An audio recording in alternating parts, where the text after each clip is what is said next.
Oggi vorrei parlarti di qualcosa che mi sta molto a cuore, qualcosa che è fondamentale nella vita di ciascuno di noi ed è un tema che quasi sempre devo affrontare in psicoterapia con le persone che si affidano a me. Ciao a tutti, sono Patrizia Pietropaolo. Oggi vorrei parlarti della fiducia che puoi o non puoi avere in te stesso. Se dovessi indicarti i 3 pilastri sui quali si regge una persona sana e felice, direi proprio questi: self-esteem, self-confidence e self-efficacy, cioè autostima, fiducia in se stessi e autoefficacia.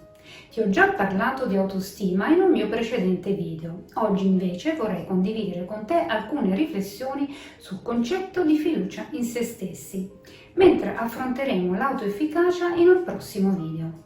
Spesso le persone ritengono che autostima e fiducia in se stessi siano la stessa cosa, come fossero 2 sinonimi. Non è così. Autostima e fiducia in se stessi certamente sono concetti correlati e connessi, ma non sono la stessa cosa. Più precisamente, se l'autostima ti fa stare bene con te stesso, la fiducia in te stesso invece ti indica che sai fare o non sai fare determinate cose. Ciò che insomma precisamente è di tua competenza, ed è quindi una forma di consapevolezza che ti dice che hai capacità e risorse che puoi utilizzare al bisogno in una o più aree che riguardano la tua vita quotidiana. In pratica, mentre l'autostima rappresenta la valutazione che dai a te stesso, la fiducia in te stesso è la fiducia, ma anche la consapevolezza che possiedi riguardo alla tua capacità di avere successo.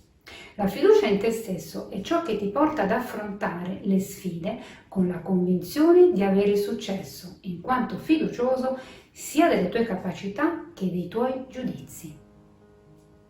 La fiducia in se stessi è importante, addirittura appare correlata ad uno stato di salute migliore, pensa un po', ma anche a una migliore vita sociale.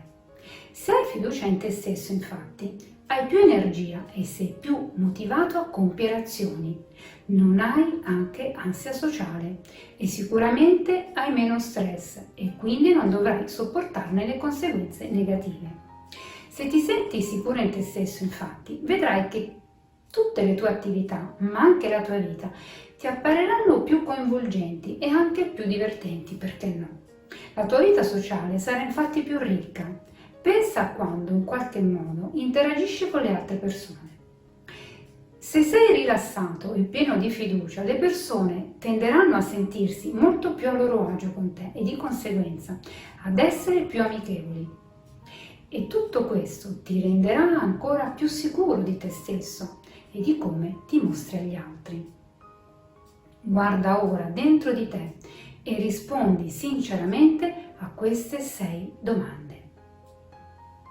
Ti poni degli obiettivi, ma non li raggiungi? Hai un bisogno continuo di essere rassicurato? Hai bisogno che gli altri ti dicano che stai facendo bene? Non ti assumi mai un rischio, magari anche piccolo e anche calcolato? Fondamentalmente sei pessimista e pensi che tutto non potrà che andarti male?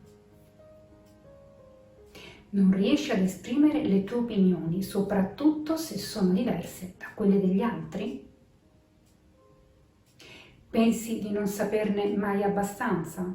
Ebbene, se hai risposto sì a qualcuna o a tutte queste domande, probabilmente hai un problema di fiducia in te stesso ed è meglio se inizi a lavorare su questi aspetti. Ecco allora qualche consiglio, sono 6, sono precisi, prendi nota che ti saranno utili in futuro. Primo consiglio, innanzitutto cerca di avere pensieri positivi. Se fai mente locale e rifletti sugli insegnamenti che puoi trarre anche dai tuoi fallimenti, identificando le tue emozioni negative ti sarà molto utile, perché se non conosci le tue emozioni negative, come pensi poi di poterle superare?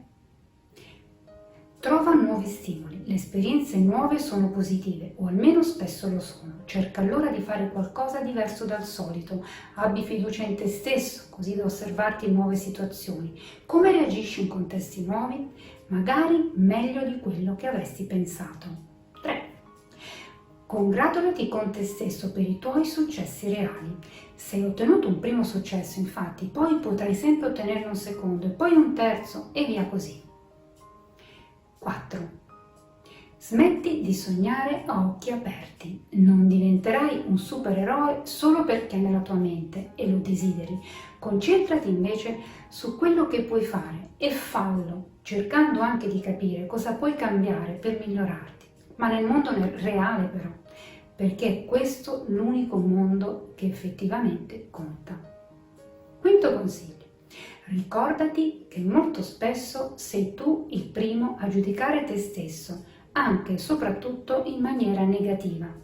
Gli altri, anche se tu pensi il contrario, nella maggior parte dei casi non ti giudicano affatto, anche perché di solito sono così presi da loro stessi e dalle loro urgenze che non hanno davvero il tempo da perdere per giudicare proprio te. Sesto e ultimo consiglio. Ricorda inoltre che il tuo punto di vista è l'unico che veramente conta. Le opinioni ed i consigli degli altri possono esserti utili, ma non devono mai diventare un freno o una scusa per non agire. A questo proposito, rispondi anche a questo. Frequenti persone che ti dicono che non riuscirai o che non sei capace, persone cioè che minano la fiducia che hai in te stesso. Qui purtroppo non hai molta scelta, ci sono solo due opzioni.